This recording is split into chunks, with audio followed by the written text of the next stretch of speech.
So, and here's another installment for the kitchen, another apron. I've been asked to do one with a bib, so here it is. So let's have a look at the pattern pieces and how they go together. So you have got, as ever, the lower, and then you've got the upper fabric, you've got the pocket facing. This time you've got 2 waistbands and tie and the bib. So first of all, your upper fabric you want to fold over just as much as you need from a rest you've got, and that's your first piece cut out. Then next you want to cut the bib, and don't forget that when you get my pattern, of course you'll have a proper pattern piece. This is my trial, first trial one, so I hadn't got that drawn yet. Then you've got your pocket facing, and look, I just weigh it down with some pennies and that saves me a lot of pinning. Now the underneath fabric, so to speak, the lower fabric, you want to fold the selvages on top of each other, lengthways this time, and then you've got the fabric for the underneath on the fold, and you've got the 2 ties and the 2 waistbands. So make sure that you've got those cut out. You also need the bib, but you don't need 2 bibs. So what we are going to do is open out the fabric, and then we can cut our bib as well. Now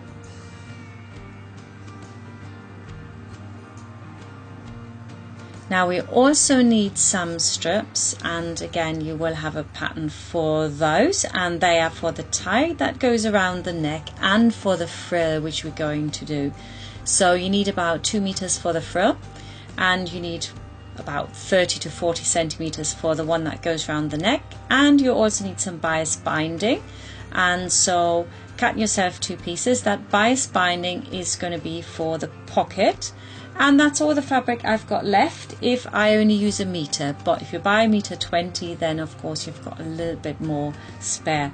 I'm going to sew the ruffle bits together first so that they're done, and then I'm going to iron the seams apart and iron it lengthways in half. And when it goes to the ruffler, the fabric will really push. So what I'm going to do is secure them together with a really long stitch. Just go all the way to the end, all your 2 meters that you've cut.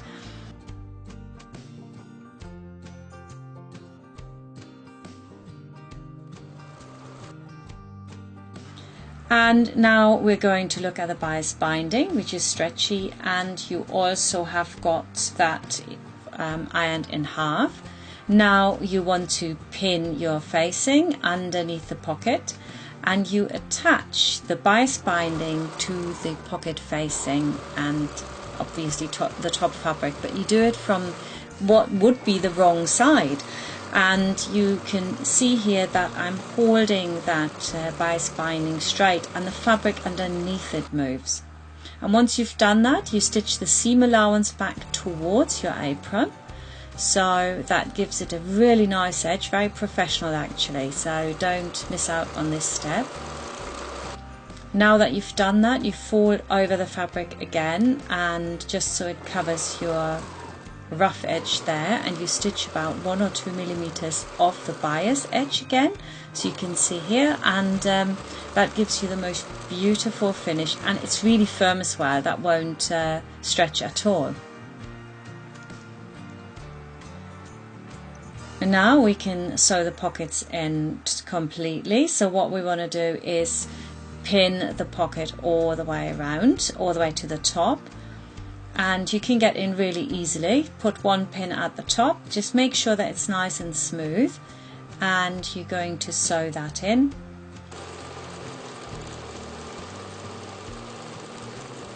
Very easy way to do a pocket actually, this is.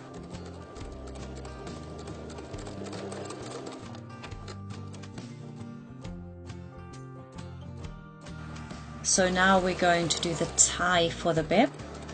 That needs to be 30-40 centimeters. The bib here, as you can see, is folded over, and where you've got the fold, you want to put a pin so that we can then put a little bit of Velcro in exactly that area. So you stick it on and then sew it all the way around.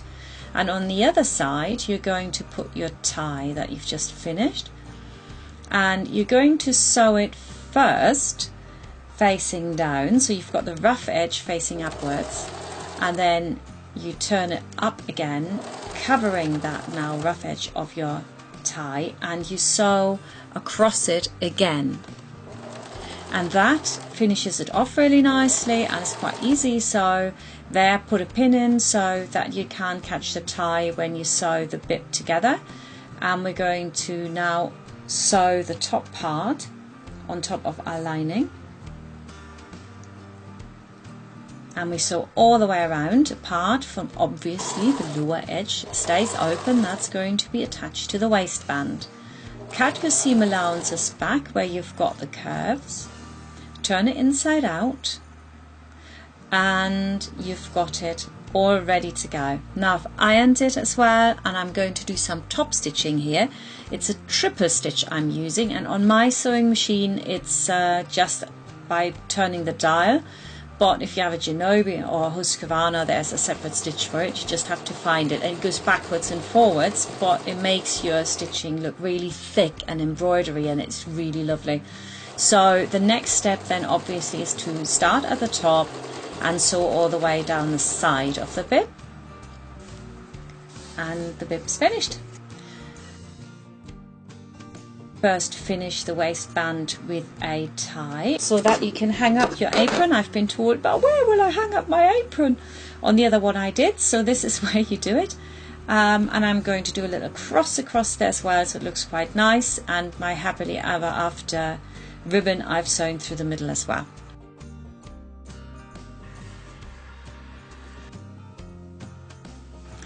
Now you need to put the centers on top of each other here, so you've got the top of the waistband basically sandwiching in your bib, and you just sew across it and then iron it down, and that's your bib all finished. And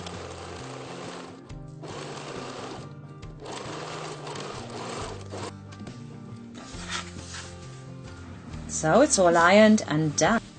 Now we just have to sew on our ties.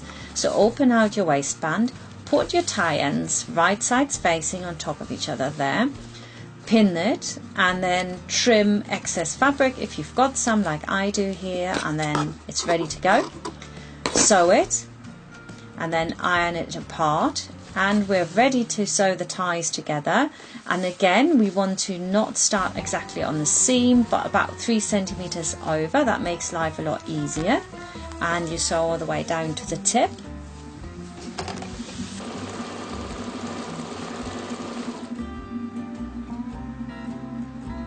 And then you want to cut your seam allowances back again so that you can turn it better and you get a really nice tip there. Cut the seam allowance quite close to the edge there. Turn it inside out. Turn it inside out, make sure that you work out the corner and then sort of iron it really, really well. I think that's quite important, and we've got a little gap here to attach it. So now, ruffler foot, beautiful invention. It gathers the material for you, so you don't have to do it. And there are enough videos out there that actually explain this really well. But this is my ruffler foot. I can only recommend you get yourself one of those. It is so easy. You just have to put it on instead of your foot, and it takes literally like a minute or two to do all those ruffles. If you haven't got a ruffler foot, you have to gather the material. That takes a little bit longer, but it's just as good. And then you sew it onto the wrong side again of the fabric. Follow just the same stitch line that the ruffler foot had, or the center of your gatherers if you had just gathered it.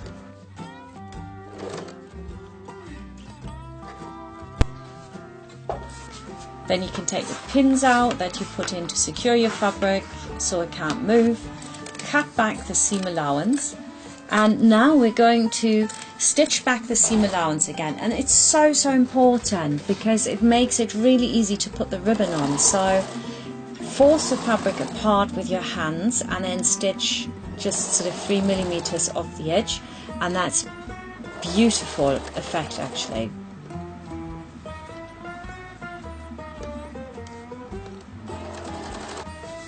can see how flat that is. Now I'm going to put my ribbon on, and I just stitch that over that stitching line. I can see I just lift it over a little bit, and you can see again my ribbon stays straight and the fabric moves around, and I'm using a herringbone weave ribbon, so don't try a ribbon that is a satin weave.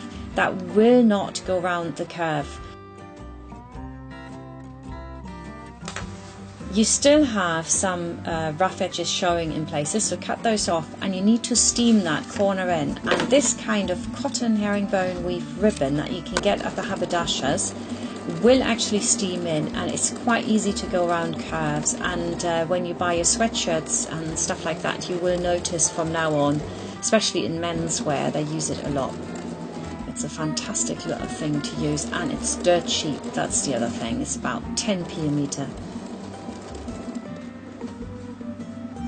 So now we've done that, one of the last things we have to do is sandwich in our lower apron to the waistband, and we're going to start sewing it to the back first, and we want to have the visible stitch line, of course, on the outside, and that is why we're starting from the wrong side. And once we've done that, we just turn the whole lot over, and we turn in our seam allowance, which is 1 centimeter, and pin that all the way across, and then we sew once round, basically starting at one of the ties, and we go all the way around. And I'm using this triple stitch again. It takes a long time, but it looks really good, so don't avoid this, just because you want to be faster. And then put a needle through the tip, and this is why when you get to the end, most machines don't transport very well. You turn that round, and then you pull that thread, and it's going to give you a beautiful finish, especially if you've got a cheaper machine. You want to do this. Now last thing to do is to make sure that the tie is the right length, so you can put it around your head. I'm putting it around my dummy, and I have to apologize, it was getting really dark and my light is not very strong in my workshop.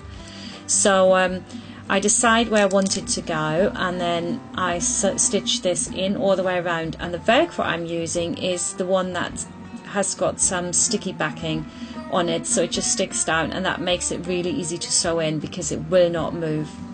And next I'm just going to fashion a little rosette with one of the rests I've got from the gathers. You won't need all the 2 meters, I think, and well, I didn't, I have got quite a bit left there. And then you just fix that rosette on, and over the top you're going to put a really nice button, and then close it up, and your apron is done. And I think this is a really lovely one, but it's not a beginner's apron. If you want the beginner's apron, at the end of this video there's a link to it. So thank you again for watching. I had much fun making this apron, and I hope you do too.